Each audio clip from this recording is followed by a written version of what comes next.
Ruth, thanks so much for joining us. Thank you so much for having me. Why don't we start with your background, where you started, the arc of your career so far, and where you are now? Sure. Well, I'm an assistant professor of political science at the University of Chicago. I trained at the University of California, Berkeley, and then spent some time at Harvard doing a postdoc. But my interest in political science and in Congress in general started actually as a kid. I grew up right outside of Washington, D.C., where, unlike in most of America, what Congress is doing is what everyone is discussing at dinner. And so sort of understanding those institutions as being sort of crucial for most Americans was sort of very intuitive. And I've had the pleasure of being able to study the people who work in Congress and other institutions in our federal government, and then the institutions themselves in my work. And so, broadly speaking, I mean, you've been at these different institutions over time. What has been the broad theme of your research? Is it Congress specifically, or is it democratic institutions, or what's the general interest that you have that brought you into this area? I study Congress in particular. That's the base of a lot of my research. But I would say what fundamentally I'm interested in is how organization empowers people. And Congress is a great site of political conflict to study that, as it's pretty clear when you study legislative politics, even at a glance. It's very uncommon for a single individual to make great changes. And often what is required is coordination and collaboration among a variety of committed members. And so understanding how lawmakers facilitate that kind of collaboration has been a real interest of mine and is the subject of my first book, as well as continuing research. Well, why don't we dig into your book theme then, which I know relates to groups of people within Congress kind of organizing for some purpose. Can you give us an overview of that kind of research question? What was the real question that you had going into that research, and what answers, if any, did you find? Sure. Well, I think it's helpful to start with sort of how we often think about legislative politics. And I think for many of us, we may emerge from our high school or college education with a sense that politics, specifically in Congress, kind of works the way like the schoolhouse rock vision, where there's a bill that appears and it goes through committee and like experts evaluate it, and then it gets to the Senate or House floor and people discuss it and debate it, and maybe there's a rousing speech made by a particular lawmaker, and everyone's persuaded, and a vote happens, and done and dusted, president signs it into law. And the truth of the matter is politics is way more complicated, and legislating is way more complicated, and individual action is just really difficult.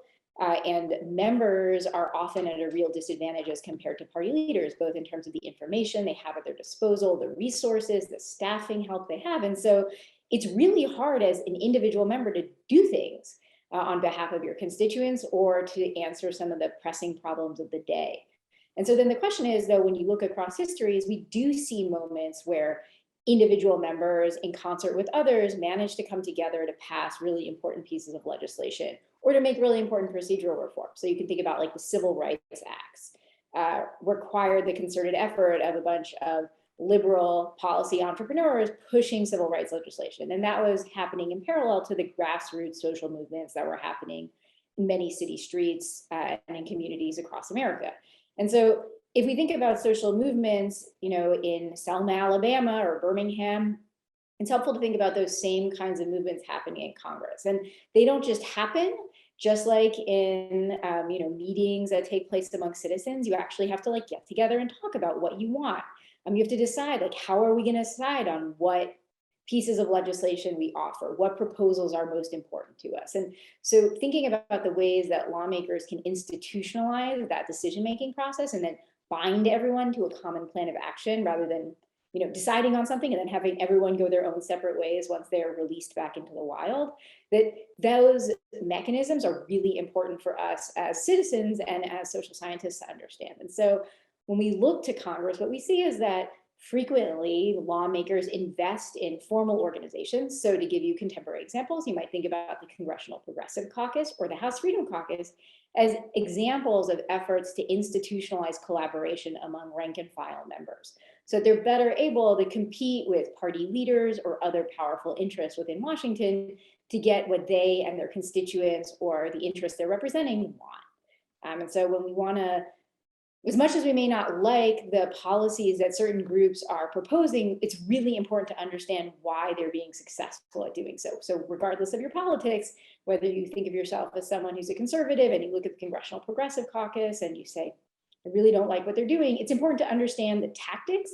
Likewise, with the House Freedom Caucus, you may or may not agree with their politics, but they're a really good example of a successful effort to foster collaboration among members of Congress who, let it be said, are not necessarily known for being the most collaborative individuals. They all have their own agendas and political interests. And so getting an infrastructure to allow people to work together is really important. So if we take a step back and talk about the types of organizations within the chambers, right? You've obviously the House and the Senate, they're the two fundamental units. Then you've got the member at the other end. As an individual. Now, in between, there are the committees, right? And those are the formal organizations. And then there are these caucuses, which are, I guess it sounds like there's a range of types of caucuses from, hey, let's go have a drink together caucus, where there's nothing structural in, together. There are no rules, right? Other than, it's all by choice. To the other end, where it sounds like there's more structured, almost committee-like rules and procedures in place. Can you talk just about, generally speaking, like the different types of organizations within a chamber and how they vary in terms of their formality and their rules? Sure. So I think, like, as you say, it's helpful to start with the kind of formal organizations that we think about. And so in addition to committees, we might also want to look at party organizations. So the Republican Conference or the Democratic Caucus, and they have their own operating rules that govern how their members behave and who gets what. And often those sorts of organizations are overlapping. So, democratic rules within the Democratic Caucus help to decide who gets on committees as Democratic members, and likewise for Republicans. So they're competing or overlapping organizational relationships, but those are the sort of two formal ones I think everyone thinks about. There are also a variety of different kinds of factional groupings that we might think of as like caucuses or meetings or clubs. And they can run from everything like the Senate Bean Soup Club, which meets infrequently and they're very passionate about soup. And then groups that have a clear policy focus, but might actually be bipartisan. I think for me, what's particularly interesting is to focus on organizations that are entirely within one party. So intra-party organizations like the Congressional Progressive Caucus or House Freedom Caucus, because those are groups that are really crucial in this tug of war between party members and their party leadership. And they organize typically far more elaborately than groups, say, that are passionate about wind sailing or are particularly committed to, say, promoting healthcare legislation for diabetic Americans. And not that those organizations aren't important, but they don't tend to take priority in the same way in legislative politics as, say, the House Freedom Caucus or Congressional Progressive Caucus do today. And so as a political scientist, it was interesting to understand, like, why do these groups form? Why would you create kind of a competitor institution to a party? But also, why are these groups sometimes successful in getting what they want from party leaders, and why sometimes do they fail? And so those are sort of the conceptual questions that I think are interesting, but it's important to note that partially because Congress is a large legislative body, members have gravitated to these sort of subgroupings. So you're not just a lone lawmaker in the wind, you have company. And I think in that way, it's helpful to sort of think about all of these organizations as both ways to sort of concentrate members' energy, but also to give them something to specialize in, whether that's specializing in a particular policy area by dint of a committee relationship and a committee assignment, or specializing in a particular policy area because of a caucus membership. They're both sort of serving similar purposes in that sense. So when you talk about these intra-party organizations, can you describe briefly the rules that they put in place? I've talked in the past with Mickey Edwards and some others about the concept of rules imposition on members by these party organizations. And how does that work when you have these organizations? I mean, do they have rules? Do they have penalties if you don't follow the rules? How does that work, and how do they control behavior of their members? Yeah, so that's a great question. And I think, it's helpful to note at the first point that there's a lot of variation, and that even within the same organization over time, different groups may decide that some rules are working for them, or that actually a lack of rules is the problem and they need more formal strictures. And so it really depends on what time you're talking about. I think there's also some important institutional variation that one could point to. So I think if you think about just how difficult it is to coordinate the activities of a lot of people versus is how relatively easy it is to coordinate the activities of a few, that there will be chamber differences. So if you're just getting together with a couple of senators, and by dint of only being, several of 100, you have sort of inherently more power. You may need less in the way of formal rules to structure your coordination and collaboration than if you're in the House, where with 300 plus members, that's a lot of people to be trying to wrangle. And so you actually need rules, like attendance rules. Are you going to show up to meetings? How are we going to fund staff if we're going to do that? And so the rules that these organizations adopt run the gamut from everything to, do we meet regularly? How do we vet members? Do we have membership requirements? Do we require people to pay dues? What kind of services do we provide? Are we there just as a forum for members to sort of air grievances and schmooze with each other? Or are these opportunities to solicit research from staff or to coordinate with outside interest groups? And then I think really crucially for a lot of these organizations, and particularly the ones that persist and are most successful, are we going to require members to vote together? Are we going to insist that if we decide something as a group, that we're going to follow through in our negotiations with party leaders? And here I think this is where the costs of membership run up against the benefits, because the commitment to work together and to vote together endows you and your group with a great deal of power if you control the pivotal votes, or the pivotal votes on the floor or within the party. But at the same time, promising to vote with your buddies may actually be pretty costly to you as an individual if they decide to go a way that you don't necessarily feel comfortable with, or they're picking a position that is more extreme than you would accept, or not sufficiently extreme. And so that's where I think membership in these groups becomes so interesting, because it's not costless, right? It's not simply an opportunity to signal to voters or constituents that you care about a particular issue. It's actually a costly thing to participate in. And so it must be providing some real benefits. And I think those benefits come to the fore when you think about how these groups interact with party leaders and how they interact with members of the other party. And I think the thing to recognize is that these organizations give members power that they wouldn't otherwise have as individuals.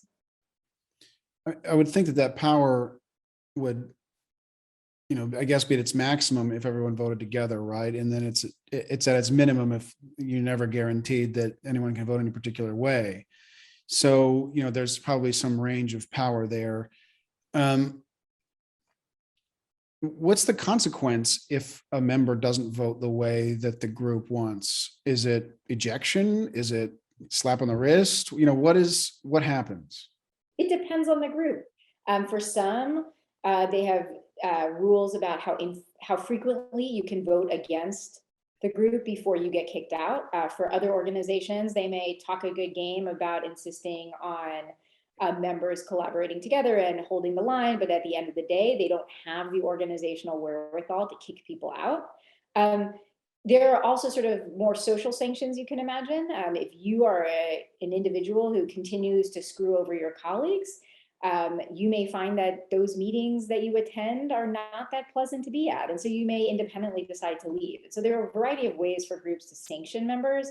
I think the important thing to recognize is those groups that are so powerful to sort of be able to push formal punishments on members are probably groups that have a lot of these organizational mechanisms in place in the first place, which leads to sort of the interesting question of like, are groups that are strong because of these mechanisms, or were they strong to begin with and are thus able to impose these sanctioning mechanisms on their members? And I think it's probably some combination, but it's really important when it comes to, as a party leader, when you're negotiating with one of these organizations, you want to know, am I dealing with a group that, really doesn't have much control over its membership, but is talking a good game? Or am I dealing with a group that I know has a reputation for bargaining and voting as a bloc? And so I better take threats of defection from them quite seriously. And when these groups form, are there typically leaders? Are they elected leaders? Are they self-appointed and then join up? How do they form and how are they controlled by their leadership, since it's not, formal in the sense that, they're voting on the House floor? So I think what's important to recognize is that, at least historically, most of these organizations have actually been formed by backbenchers, so individuals who lack other ways of accumulating power. That isn't always the case, but it is often the case. And so there are people who aren't getting what they want from party leaders without forming an organization and finding a new way to generate leverage. And so the organization becomes that means for them to do so. Now, over time, as an organization persists, it's not unusual to have individuals come from the organization and make their way into party leadership, in part because they have generated power and have influence within the party. It's also the case that one way for leaders to control these organizations is to give members of those groups leadership positions.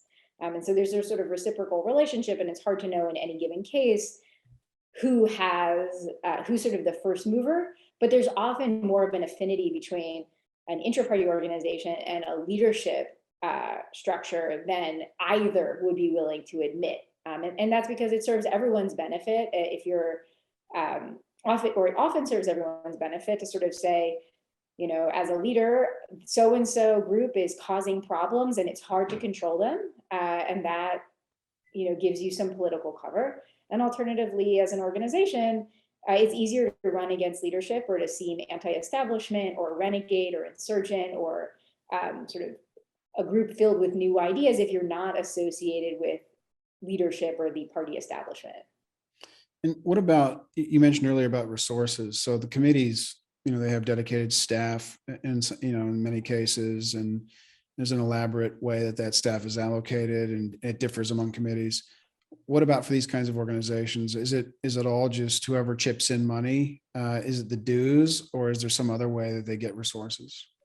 So there used to be a legislative program that would allocate clerks, as they were known, but are essentially staffers, to these organizations. That went away with Newt Gingrich's conservative revolution and budget cuts. But even before these clerk hires were in place, organizations essentially asked their members to either dedicate some of the time of their own staff or to chip in dues to promote sort of the public welfare of that organization by investing in dedicated staffers for that group to do research or to help draft legislation that they were going to be pushing. And so I think, as anyone who spent any time on the Hill knows, much of the work that happens in Congress is done by staff, and that's true within organizations as much as it is true among committee members or committees and parties as well. What about outside resources? So if there's a conservative or a liberal, caucus of some kind, can they get external support, staffers or others? And is that, and again, are those outside groups part of the formation of that group, those outside special interests, or are they typically coming later to see there's some correlation between their beliefs? So the groups that I've spent the majority of my time studying, the impetus for organization really comes from within Congress, between those lawmakers. But once the organization is established, it's not uncommon to foster ties with outside interest groups or individuals who have access to resources. And that's not necessarily money. Sometimes that might be experts. It could be certain connections with constituent groups that are really important. And then in some cases, it is money. One thing that a lot of contemporary intra-party organizations do is, in part because they're often fighting with party leaders, they try and have their own fundraising arm for members, so that if you're doing something that causes you to fall out with party leaders and maybe lose some campaign financing from the party, you can soften the blow by essentially providing that from another resource. And so, the Congressional Progressive Caucus, the House Freedom Caucus, the Blue Dogs, the New Democrats, these organizations have campaign arms that help to fundraise on behalf of their members as an additional inducement to participate, but also with the recognition that sometimes if you're going to clash with party leaders, that comes at a real financial cost.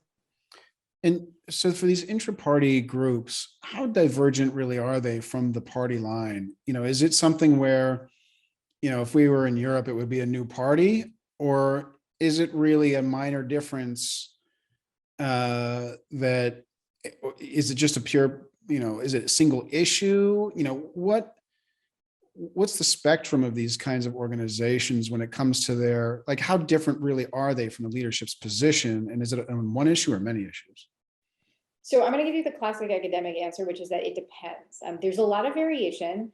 It's also important to think about, like, how would we know, right? If you're a successful organization, as an outside observer, it may actually look like party leaders and you have quite a lot in common because you've successfully pressured leaders to take up positions that come very close to yours.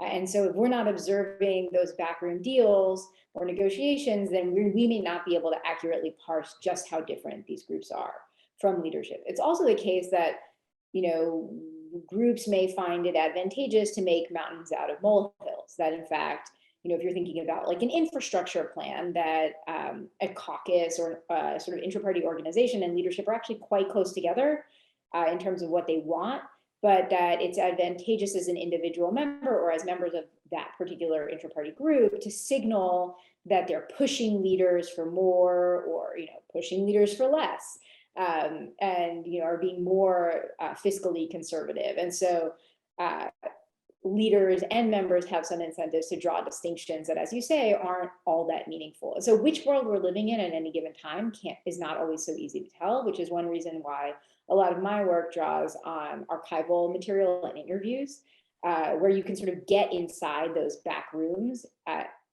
or at least get more proximate to those sorts of negotiations to be able to assess just how influential an organization is, or just how much power leaders are wielding over those groups. Yeah, and I wonder, as part of that, obviously, is the careerism by some of the leaders of these intra-party groups, and I wonder how many of them ultimately become speaker or become, other leadership posts when they were, and how many of the current leaders were heads of such organizations before. Yeah, there's variation. I would say I don't think, as far as I recollect, that any leader of an intra-party group became the top dog, so to speak, so speaker or majority leader in the Senate.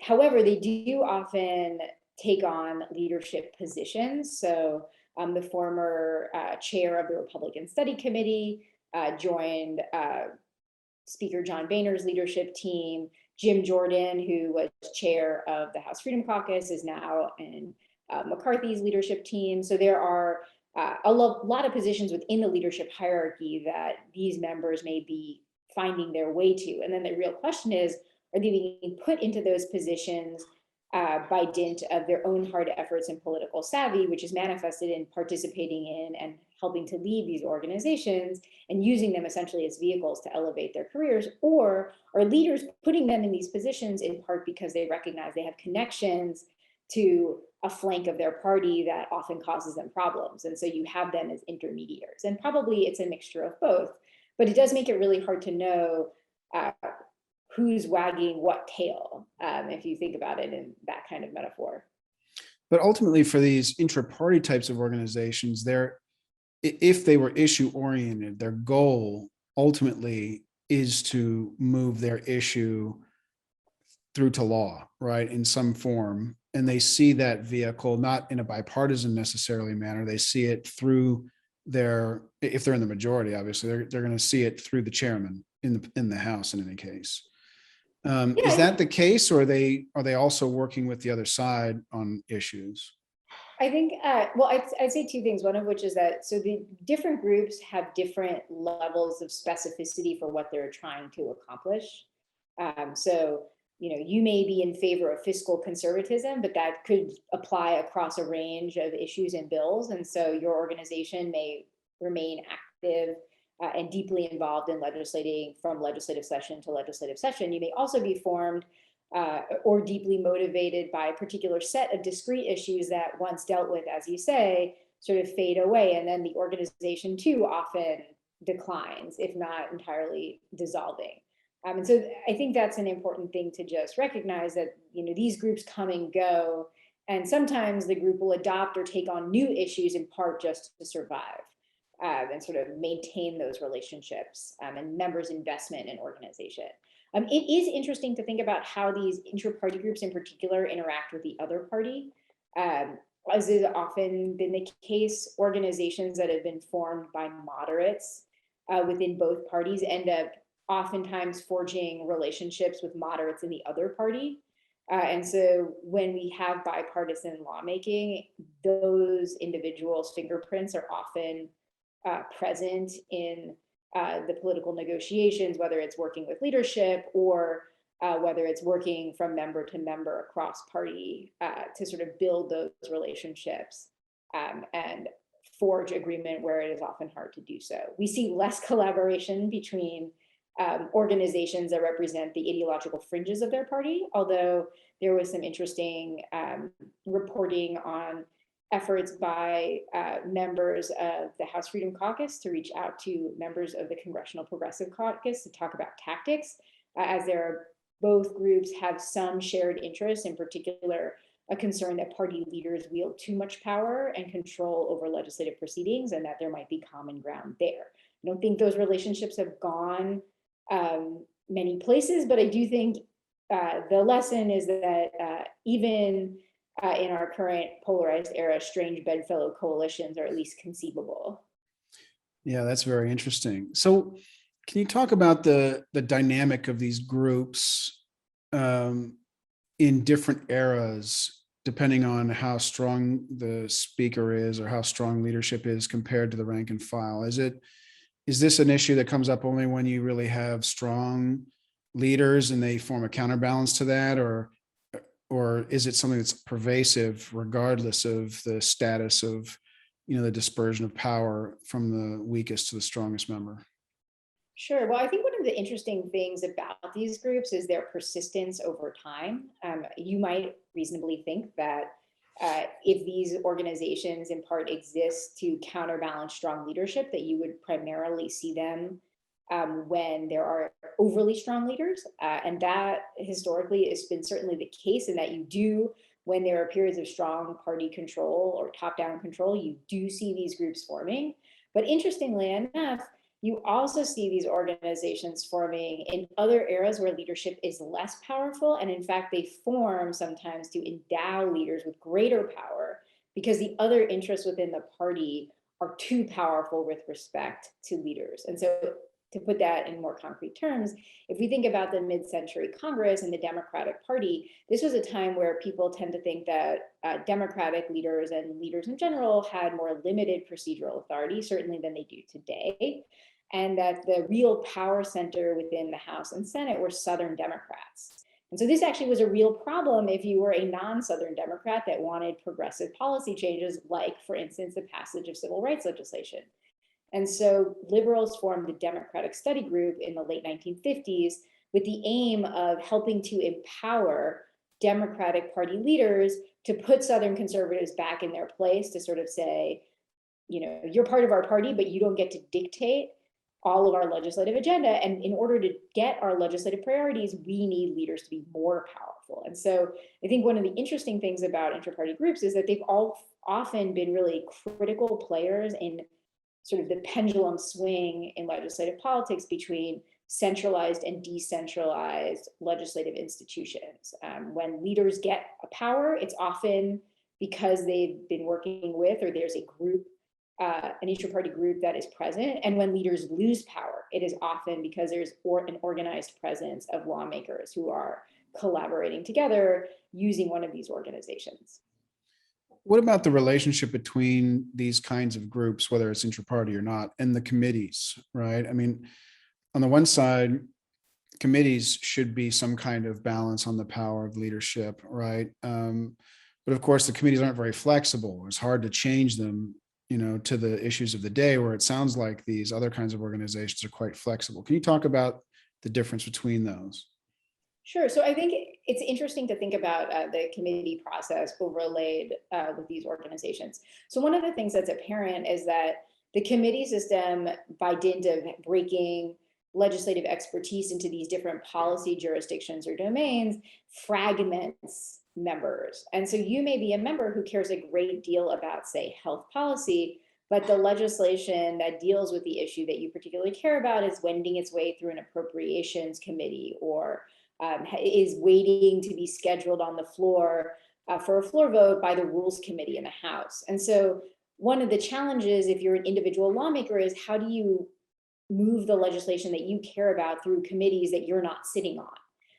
Or if you're a group of lawmakers, what do you do with the fact that the committee system is sort of inherently fragmented? And a lot of the legislation that takes place today has competing jurisdictions where multiple committees might have a say in how it's put together. That's certainly been the case for the Affordable Care Act and other sort of complex social policies. And so given that, these organizations offer a coordinating mechanism across committees. So not only can you help keep tabs on what's happening in any given committee, but you can coordinate the efforts of the individual members who sit on those committees who share your political priorities. So to think about Southern conservatives in the mid-century, one of the advantages they had was that not only were they in charge of many of the substantive committees that shaped legislation that came out of the Democratic Party's legislative agenda, but they also coordinated among themselves. So if you were a Southern conservative who was in charge of the Appropriations Committee, you knew you had a buddy in the Rules Committee who was going to ensure that legislation you wanted to come to the floor was going to get there, and legislation you didn't want to come up for a vote wasn't going to make it out. And so I think if you think about the committee system in some ways as channeling members' energy in a really structured way, it also builds in its own coordination problems. And so these other organizations help to bridge those problems. And in many ways, that's the same thing that political parties do, where parties ensure that members with broadly similar priorities are working together rather than at cross purposes across the committee system to bring legislation from sort of early drafting stage up to a floor vote. What about the role of these intra-party groups in getting into the committee slots based on their actions? Because one thing I'm curious about is how people wind up on various committees, right? Either the chairman, the ranking member, the members of the various committees. And this allocation process doesn't take place in Congress, it takes place within the party groups. And so how do these kinds of groups play into that process? Yeah, well, so I think it's an interesting process, and it's varied over time. I would say if we focus on the contemporary Congress, a couple of dynamics are at play. So one is that as a member of one of these organizations, you may develop a specific policy expertise that makes you a good fit for a particular committee. And if that's the case, leaders may independently, or the party may independently decide that you belong on that committee. And so that we might see as just a sort of informational matching, where you've invested in some expertise and then the committee system productively channels that. It's also the case that politics enters in. And so you may get a seat on a more prestigious committee, in part because being a member of a particular intra-party group has sort of elevated you in the eyes of leaders, or at least made you someone that they can't easily ignore. And so you may get a better committee assignment than were you the same member who was not a participant in one of these organizations. At the same time, it's also possible that if you are a pain and being a member of one of these organizations may put you in that category, that you actually lose out on opportunities to gain a committee seat that you really wanted that would have been good for you and for your constituents. So it's hard to know how that's going to cut in any individual case, but one does see both playing out. The other thing that's interesting is whether leaders are strategic in appointing members to committees or steering the party to appoint members to committees in ways that sort of productively channel the energy of the individual member as part of a function of the group that they belong to. So again, it's interesting to look at how Republican leaders have allocated committee assignments to House Freedom Caucus members. And what you see is that they actually get pretty prestigious committee assignments, but they're typically assignments to committees where the efforts of those members can be productively channeled on the part of the party. So they typically are investigatory committees where the member can spend a lot of time investigating wrongdoing on the part of a president of the opposing party or of the opposing party in Congress. And that's good for the party, and it's good for the member, and it's good for the organization. And so one of the tricks of leadership is essentially to figure out how can you productively channel the energy of even your most renegade backbencher. And the success of doing that, I think, falls a lot on just, how shrewd a leader you have in office. Yeah, that's an interesting point, about, and it makes you wonder, like, what are the attributes of a member that come into play? You mentioned expertise, you mentioned a kind of loyalty to the leader. And then there's this other element that you mentioned, which I haven't really heard talked about much in the past, is about, if, are they better used in an investigative capacity or oversight capacity as opposed to legislative capacity? If there's no hope for any of their work to get through legislation, you're better off putting them on an oversight committee where they can potentially add value. I think that's right. I mean, and I think the truly exceptional legislative leaders we've seen in Congress are ones that are able to channel the energies of their members productively. And not everyone is equally good at that. And, particularly given how leaders come to power today versus in prior eras, it's not necessarily something that we select on or that the party selects on, but it, I think, proves to be really important. And then I think someone like Nancy Pelosi is exceptionally good at figuring out how to productively channel the energies of her quite fractious caucus. And Republicans have, I think, struggled more so with that. And I think that's played out in the kind of party fights and the kind of legislative productivity we see. Are there other elements of a member's capability list that would factor highly in these decisions that you can think of?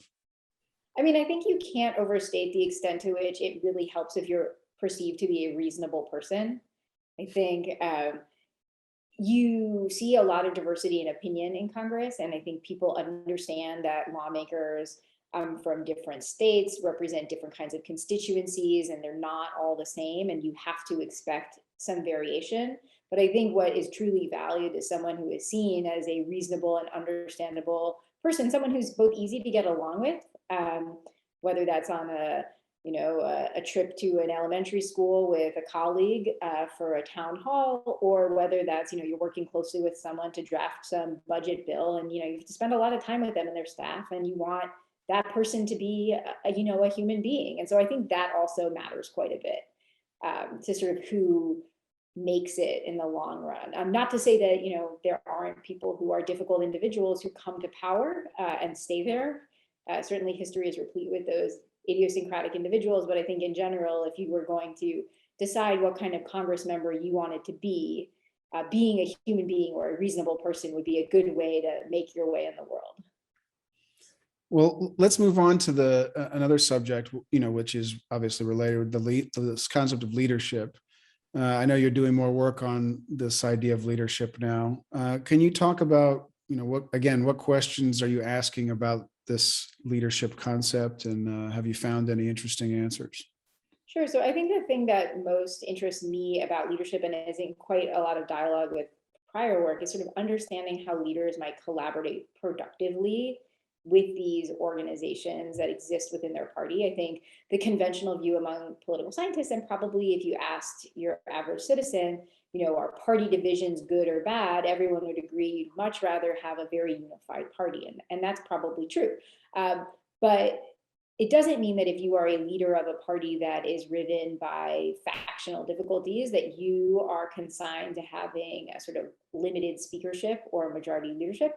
In fact, party divisions can be productively challenged by leaders. And so the project that I'm working on now sort of explores what it is about the configuration of factions within a party that might actually be advantageous to leaders. And the big idea is that actually the challenge for leaders is when you have a party where there's one really organized wing of the party and everyone else is disorganized, and that actually gives you less leeway than if both sides of your party or the different competing factions within the party are all equally organized or not organized. But that actually what you want is to have these groups as ballast against one another. And that you're in the trickiest circumstance where you really only have one well-organized group of lawmakers, and that when that happens, those people tend to be able to extract a lot from you as leader. Whereas if you have a variety of competing organizations that are competing on relatively equal footing, you have a lot more room to maneuver among them and sort of create different alignments or set different groups among each other such that you're able to pursue the policy goals that you care most about. So in sort of ways, it's thinking a lot about like, how do leaders divide and conquer rather than assuming that divisions are necessarily inherently bad. I mean, I think this has real stakes for us as citizens. If we look at our party system today, we see that both parties are quite visibly divided. And so it's easy to walk away with the conventional wisdom and say, well, there's nothing we can do. Our leaders are going to just be weak. There's nothing they can do to push their party to legislate on the important issues of the day. And I think when one recognizes that actually divisions aren't necessarily incapacitating, it leads us as citizens to be able to demand a lot more from our leadership rather than simply assume that there's nothing that they can do to help us with our problems. I mean, I can see that in the House, if you've got 200, individuals, or even if it's 100, 150 individuals, all with their own mindset, that it could be very difficult to get them going in one direction. Whereas if you have two blocks that are equal in size, that, in that case, you only have two people to deal with, two entities that control votes instead of, hundreds of individual entities. So I can see how it would reduce the transaction costs associated with passing legislation or getting to a decision. And I would guess that could be modeled to a certain extent, with how much time a leader has to take to negotiate with how many people to get something through. Yeah, I think that's right. I mean, I think one way to think about this is in the sort of idea of efficiency gains, which is that these organizations are doing work to organize their members or their sort of a subgroup within the party, that as a leader, if you then win over that group, you in a sense have whipped or won over those members. And in that way, you know who to talk to. It's not having to meet with every single member in their office and persuade them of the virtues of a particular legislative intervention. You can meet with the organization's leadership, and then they're going to convey the message from leadership to their members. And ideally for you, if they're an organization that actually has a good track record of voting together, if you persuade that group to come with you, you can count on those votes. And so you don't have to consistently be worried that you're going to lose votes on the floor because members aren't doing what they said they were going to do. And so that's like one way to think about this logic that I think is really important to recognize, which is that there are collaborative possibilities for leaders with these organizations. And how does the WHIP organization factor into this? I talked to Larry Evans on this program long ago, who wrote a whole book about the WHIPs. How does that factor in with these groups? Do they try to co-opt the groups through putting them in the WHIP organization, or or is the WHIP in opposition and only can round up those who aren't part of the group? How does it work? Because the WHIP typically is going to be a vehicle of the leader, right? So how does that happen? Well, so there are a couple of ways one could answer this question. The first is simply to note that a lot of these organizations create their own WHIP structure. They need to know how their members want to vote. And so it's all about counting votes at different levels. And so The interesting question is whether the information that the group gathers is shared with the party whip, or alternatively, how accessible do members make themselves to the party whip when they're counting votes versus their organization whip. And here again, there's quite a bit of variation. So there are some organizations that refrain from reporting their internal whip counts to the party whip, either because they don't have their ducks in a row quite yet and they want to project greater unanimity than exists, or because they want to protect their members. They don't want the party yet to know that certain members are going to defect from a party line vote. At other times, the party organization's whip and the group whip work quite well together, especially if the party leadership are proposing or pushing a policy that's favored by that organization. There's often quite a lot of collaboration in terms of whipping members both within the organization, but also in gathering political intelligence for non-members, but who are nevertheless part of the party or who might be willing to vote for that piece of legislation. So as in many things, there's quite a bit of variation, and it just depends on the political alignment and who's getting what from what relationship. What you're talking about brings up a question I have related to transparency. We talked quite a bit about transparency on this program, and there's talk about power migrating to areas where there's less transparency, right? And that would be, of course, the leadership office, where we can't get the minutes of the discussions happening in leadership office, but we can get them for committees. So committees have weakened and leadership has gained. What about for these groups? Is there any transparency as it relates to these groups? What's happening inside them? I mean, as you're implying that if they are not transparent, that increases their power of negotiate of their power within the structure. What can we actually know about what's going on inside them? Well, so it again depends. Some organizations, and particularly this is quite common today, have confidentiality rules. So you're not permitted as an individual member to share what is discussed within the organization. So it's sort of the political version of Fight Club. You may not even be able to acknowledge that there is a group, or certainly who else is a member that is sometimes put in place. The good news for social scientists and political scientists in particular is that oftentimes we're able to learn quite a bit about how these groups function after the fact. Many organizations maintain quite careful records that are then available to scholars in later decades. So the Democratic Study Group's papers are in the Library of Congress, and you can go read their whip counts. You can go see what's discussed in individual meetings. There are a lot more informal organizations where individual members retain notes about what's happening. And so depending on your level of perseverance, you can go find in the personal papers of retired members of Congress, the work that is being done in these groups. But it is generally not made available to citizens or to leadership in real time, which is part of their power, right? If information is currency, you want to hold on to that. You don't want to share it with everybody. And I think, if we think about transparency is generally a good thing in theory, but sometimes actually you get better results if we don't know exactly what's happening, and that some things are better hashed out behind closed doors. This is another place where that trade-off is apparent between efficiency and sort of transparency. Do you think if the committees were less transparent, then they would gain power at the expense of these kinds of groups? It's an interesting question. I mean, I think it's clear that transparency laws have not been an unalloyed good, and that they've either pushed deliberations that were occurring directly in committees into other places, and that's diminished committees, or alternatively, they've just sort of undermined the power of particular actors who are in privileged committee positions. So that would be unfortunate for those individuals. I think it's quite possible that reducing transparency in committees would increase the value of using the committee system productively for these organizations. And so it's not necessarily the case that you would see these groups' influence diminish, or that they would become less important, but rather that their strategies and tactics would just change.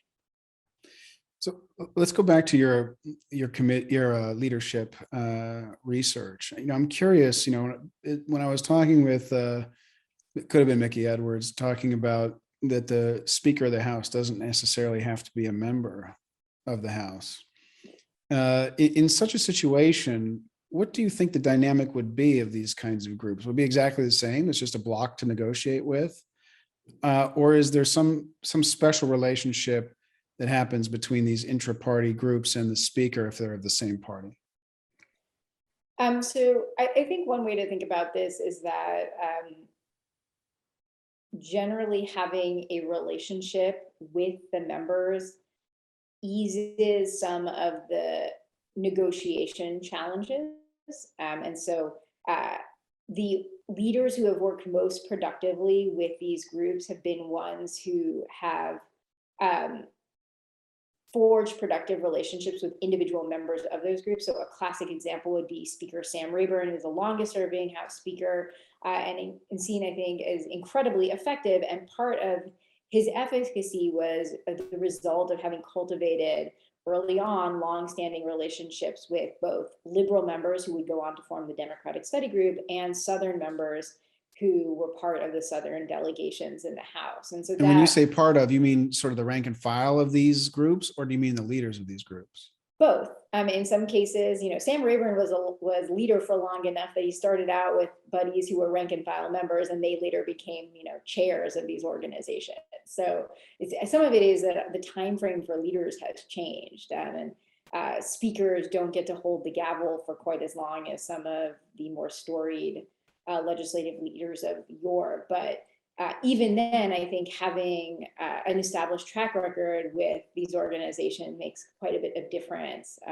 If a lot of legislating is about trust and forging bargains, then you need to have a reputation, and ideally a good reputation, and you forge that reputation through repeat interaction. So bringing in outsiders is not necessarily the answer. Great. Well, let's move on to a final topic on your research, which is on the rule side. Most of what we've been talking about are kind of they're processes that are happening outside the formal rules of the House or Senate, right? These are things going on that are organic, or they're within a party rule system. They're not part of the chamber rules. How do you see when you look at the institutions functioning and you look at the rules, that's another mechanism by which you could affect some kind of change. What have you seen related to rules? What are you interested in, and what have you found? Yeah, well, one of the things that I think is most interesting is that while the sort of nitty gritty of legislative procedure is beyond the ken or, to be honest, like interest of most people, the number of lawmakers who participate in the kind of intra-party blocks that I study who care deeply about these rules is not insignificant. And I think that's because they understand that these rules are actually really important to what gets done or what doesn't get done in Congress. And so we talked a little bit earlier about how sort of ideologues in both parties are unhappy with the extent to which party leaders control what is considered on the floor, and in particular want to go to a place where there are more open rules, which would allow for easy amendment on the floor. And party leaders are resistant to that because if you have a bunch of individuals who are known for causing problems with the freedom to put amendments onto legislation that you've already sort of like sealed the deal on, that's not a great thing. And so there's a lot of fighting over these particular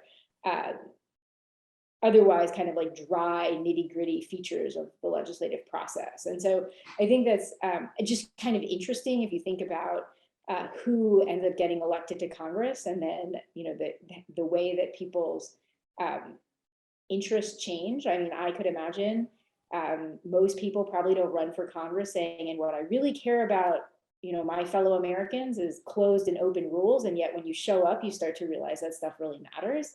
And so I think just thinking about sort of procedural entrepreneurship is really interesting. And I think one of the things that's really important is that the folks who've often been the most influential in Congress recognize the link between procedure and policy. And so the organizations that I study often have both a set of policy priorities, but also a set of procedural priorities. So it's not enough to care about civil rights. It's important to care about how the seniority system functions. It's not enough to be concerned about budgetary policy. It matters how the amendment process works. It's not enough to say care about, in the progressive era, tariff policy. It's really important to constrain the power of the speaker and his ability to appoint members to different committees. And so I think in that sense, the organizations that I study bring together the policy and procedural aspects of our politics that often sort of are sorted into different buckets, but that are really deeply intertwined. It's interesting. In a way that makes sense, because if they're going outside of the normal rules to create a group, they must have some problem with the rules, right? Exactly. In addition to their policy issue. So in a way, it's totally logical. I mean, when you look at all these rule agendas that they've had over the years, I mean, do you think which ones are reasonable? Are they crazy?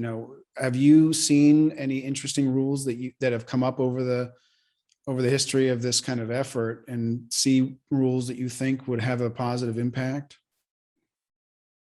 I would say, as a political scientist, we have to operate with quite a bit of humility. I think oftentimes rules that seem totally reasonable and like a great idea at time A, they're implemented, and then you start to realize the downsides. And that happens a lot in Congress in particular. And I think it's also hard sometimes to separate out the rules change from the policy that's being promoted.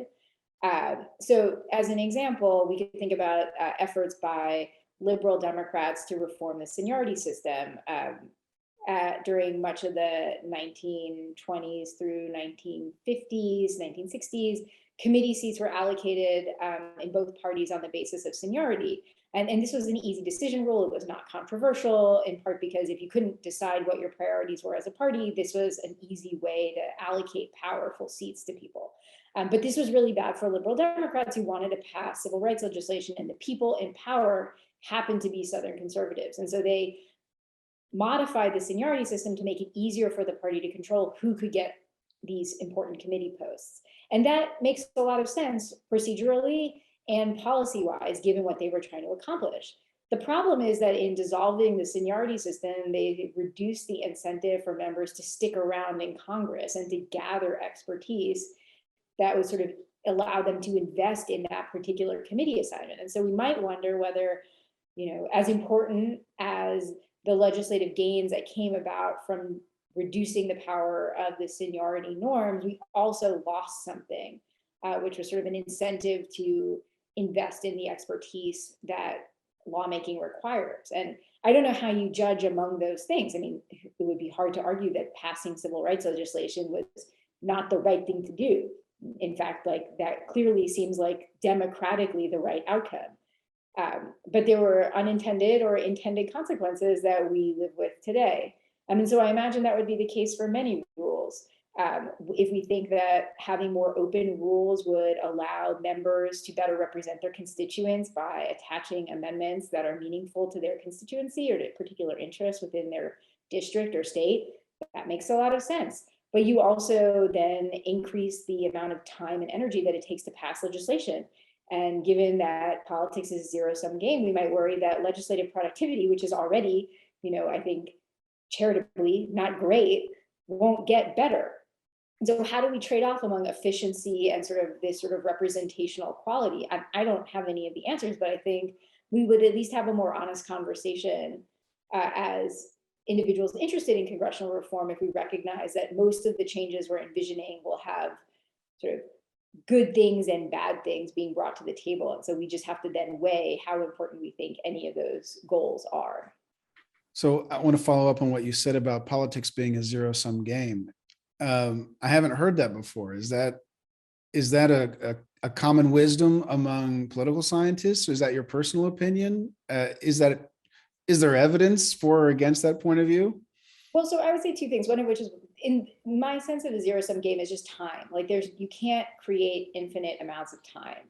And members have a lot on their plates. And so you only get so many windows of opportunity or bites at the apple or whatever metaphor you propose.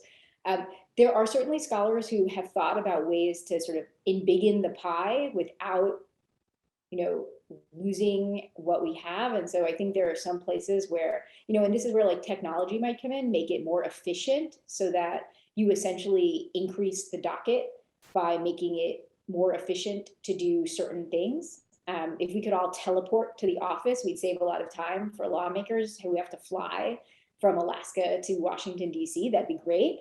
That doesn't seem like it's in the cards anytime soon, but who knows?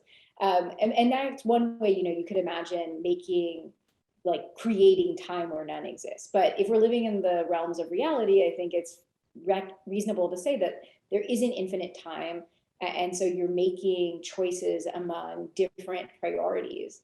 And so when we're thinking about something like transparency rules or making the legislative agenda more open to members, we have to recognize that in so doing, we may also say, make Congress more secretive in some respects when it comes to transparency, or make it less efficient in other ways when it comes to sort of opening up the legislative process. And different people are entitled to have different views about, whether they think that's a good thing or a bad thing. All right, well, we're going to move on to the questions that I ask all our guests. So later on, we can compare the answers. Are you ready for the next one? I'm ready. All right, the first one here is, what do you think congressional representation should mean?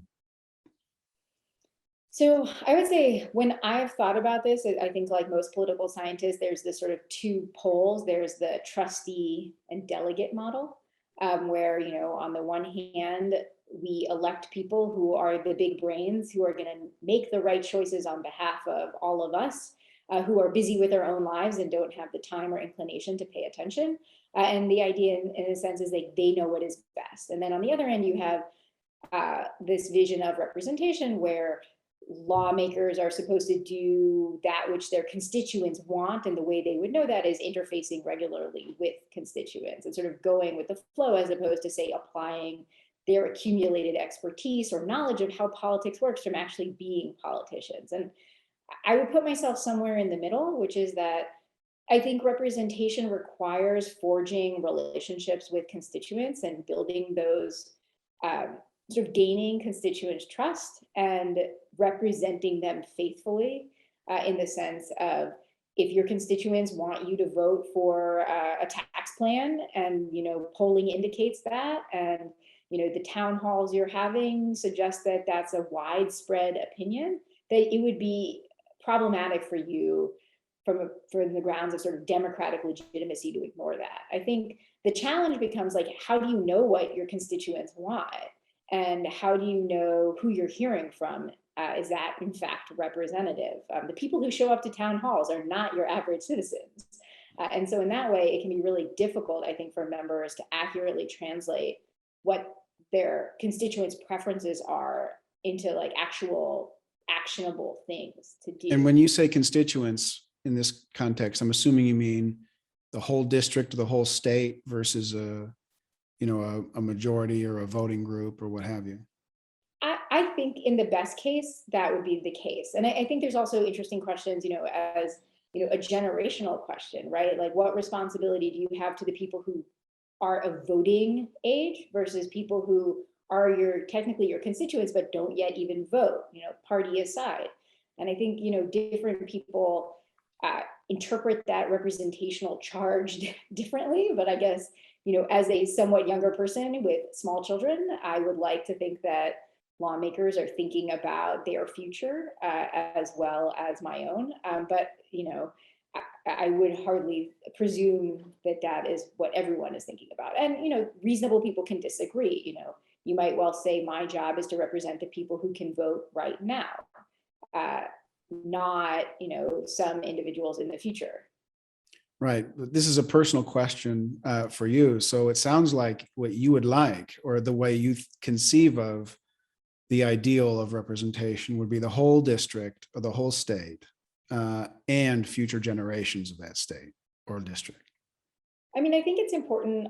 I recognize that it is difficult to think about what future generations want, because you can't know. That's sort of inherently subjective. And so it is very reasonable to say, I am only going to pay attention to what I can know today, which is, at least it's conceivable to know what my constituents who are of voting age and who are reporting to me their preferences want. And that's a safe way to sort of govern. I would like to think that what individual constituents want is in some ways refracting what would be good for future generations. So as a parent, I care about my child. And so when I am speaking to my member of Congress, I'm not only thinking about my short-term interests, but also my child's long-term interests. And so I don't think those are always so easy to separate, but I also think it is challenging as a lawmaker to know, how to think about the needs of a generation or generations that may not exist or may not be able to communicate their needs to you. All right. So the next question is, how would your ideal Congress allocate its time? And by this, I mean DC versus home district, oversight versus legislation, campaigning versus not. Well, I think most people could agree that lawmakers spend too much time campaigning, although it's not really their fault. But we could imagine designing a system where they would spend less time campaigning and more time doing the work that they probably want to do, which is, representing their constituents. I would say it's hard to prescribe a particular balance for any individual member. Some people may be really good at drafting legislation, but really bad at, engaging in the kind of hard questioning that makes for a good oversight hearing. And so I think some specialization seems warranted, but I do think as a whole, one of the virtues of bringing together a legislative body where you have a bunch of different individuals is that you can capitalize on people's individual capacities. And so, I think lawmakers should be engaging in, as you say, legislating on the important issues of the day, ideally not messaging votes so much as substantive legislation, but that they also do the kind of work that is often less rewarded in sort of soaring tales of legislative exploits, but that is really important, like helping members of your district or state get what they need. And I think there's some like civic responsibilities too. Like I think, as someone who spent time on the Hill, it's really even the things as mundane as like helping give constituents tours of the Capitol can create a sense of investment in the institution. And so I think it would be a mistake to glorify drafting legislation over some of the kind of constituent interactions which actually create an investment at the level of the citizen in these institutions, which really depend on people's faith. If we don't think these institutions are representative, if we don't believe that they have a place in our government, if we feel comfortable marching in and destroying things, that's not good for anybody. And so I think we can't forget these sort of smaller things that lawmakers can do. It's not sort of this side job. It's very much a part of the relationship that they're supposed to be forging with us as voters. And so what about the time between the office in DC versus the home district? They're right now they're there, a few days a week in DC, and, there are proposals out there for 2 weeks on, 1 week off. There's 3 weeks, 1 week. Do you fall down anywhere on that spectrum? I mean, I wouldn't presume to tell lawmakers how to strike the right balance. I think it probably depends on what stage you are in your career. If you are a new representative, you may need to get to know your constituency. Whereas if you've been around for a long time, you may know your district like the back of your hand. Although I do think it's notable that, some very senior members of Congress spend a lot of time in their district, even as more senior members. Tip O'Neill famously walked the streets of Cambridge, as speaker to sort of talk with folks in barbershops and get a sense of what his people wanted. And that was important to him. And I think that, is something that we shouldn't forget. At the same time, I think there are costs to spending a lot of time in one's district and not forging the kinds of relationships between members that make legislating possible. And so it's a challenging balance to strike. And it's made easier if you live near DC. Like, let's not kid ourselves. If you are a Virginia representative, it's a lot easier to go home and come back. And so one of the challenges we face in as large a republic as we have is that geography puts a differential strain on different members. And so, seniority is going to factor into these issues. Geography is going to factor into these issues. Political experience. If you were a district representative and now you're a senator, you may know parts of your state really well, and that may change your calculation. And so I think all of those factors matter, which is to say that I can't give you a concrete answer. All right, next one is, how should debate, deliberation, or dialogue occur or be structured in Congress? So you've talked about your intra-party issues. What about, should this debate, and generally speaking, be done in committee? Should it be on the floor? Where should it happen?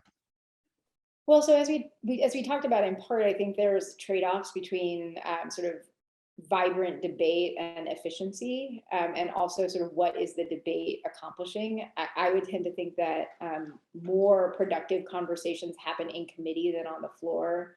I think especially today, as floor speeches are often included in snippets on MSNBC or Fox News, if you're lucky, more often on C-SPAN, that's not the venue where members are persuading each other or talking about good and bad policy in a way that's productive, that's maybe more messaging, but that in committee, a lot of those conversations are productive. And so to the extent that debate and deliberation can take place in committee, I think that's really great and important. I think debate and deliberation should happen in a lot of places, not just in committee, but in hallways, among parties, within these organizations. I think often it's the case that members don't know that much about what is in particular pieces of legislation. And so the more conversations you can have to sort of make sure everyone's on the same page and reduce those informational asymmetries, the better power dynamics we'll have.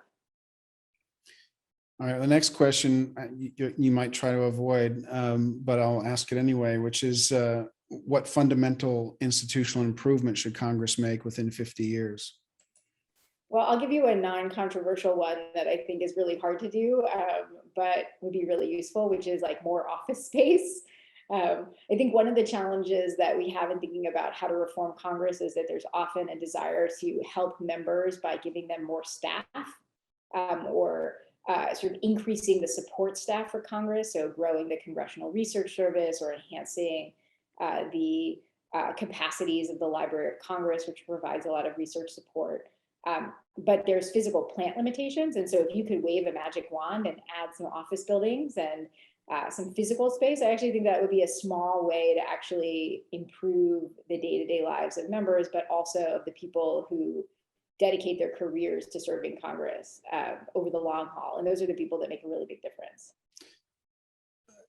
So physical space is one, but in terms of, rules, culture, campaign finance, no other areas that you think are critical for our country 50 years on? All of the areas you mentioned are really important. What exactly you would do and whether you could be confident that what you were doing was not going to create a problematic externality later, I'm not sure. Although the environmental folks would probably argue that increasing Congress's physical space would be a problem. I think that, to me, is the least dangerous of all of the options on the table, although I realize it's a bit of a cop-out. Great. Well, next question is, what book or article most shaped your thinking with respect to congressional reform? Well, with respect to my colleagues who are political scientists, my favorite book on congressional reform is actually by a congressional reformer, Richard Bolling, who is a member of the House, and wrote a book called Power in the House, which detailed his and his colleagues' fight to reform the committee system in the 1950s, 1960s, and 1970s. And one of the things that I love about that book is that you realize just how hard reform is, but B, the passion that is required to make it happen. And that, legislative politics, it does not need to be dry and boring, but in fact requires like vitality and investment by committed individuals. And so in that way, it's really both inspiring and instructive, and offers an interesting blueprint as we think about, what we can do today. There's a lot of important decisions that are made in conference rooms, and that was true in the 1960s, and it's probably true today. Great. Well, the last question is an easy one about, your plans with your research over the long term. What are your interests and where are you going? I mean, I think in all likelihood, I continue to be interested in how lawmakers come together in Congress to advance causes they care about. And much of my work is focused on organizations, but I also think it's really important to understand areas of policymaking that as political scientists and as citizens, we may pay less attention to. And so thinking a little bit about how legislative politics looks different across issue domains is, I think, really interesting rather than generalizing. And at the same time, I think thinking about how different organizations are structured and how those structures matter for our politics are also really important. So we care a lot about rules. Rules are important in the House and the Senate, but they also matter in these groups. And so thinking about how new, innovative rules might be imposed within these organizations to yield impressive political results is, I think, just fascinating to follow. Well, Ruth, thank you so much for your time. It's been a pleasure. It's been lovely. Thank you so much for including me.